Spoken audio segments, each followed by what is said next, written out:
Article 370 రద్దు తర్వాత కాశ్మీర్లో చాలా మార్పులు వచ్చాయి. అక్కడ భూములను కొనుగోలు చేసే హక్కు అందరికీ లభించింది. అప్పటి వరకు ఉన్న కాశ్మీర్ ప్రత్యేక చట్టాలు రద్దయి భారత రాజ్యాంగం పూర్తిగా అమల్లోకి వచ్చింది. అంతేకాకుండా ఏ రాష్ట్రంలో వ్యక్తి అయినా అక్కడ ఉద్యోగాలకు దరఖాస్తు చేసుకోవచ్చు. అంతేకాకుండా పర్యాటక రంగం కూడా అభివృద్ధి చెందింది. కాశ్మీర్ను సందర్శించే పర్యాటకుల సంఖ్య గణనీయంగా పెరిగింది.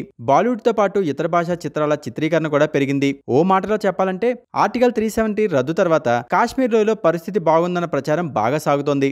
ఇది ముష్కర ఉగ్ర సంస్థలకు నచ్చడం లేదు. కాశ్మీర్ తమదని భావిస్తున్న ఈ ఉగ్రముఖ ఓ రకమైన భయభ్రాంతులు కలిగించే చర్యలకు సిద్ధమైనట్లు తెలుస్తుంది. కాశ్మీరేతరులు వ్యాపారం లేదా పరిశ్రమలు స్థాపించకుండా, అక్కడ భూములను కొనుగోలు చేయకుండా, అక్కడి ఉద్యోగాలకు పోటీ రాకుండా ఉండేలా పహల్గాం దాడి జరిగి ఉండొచ్చన్న చర్చ కూడా సాగుతుంది.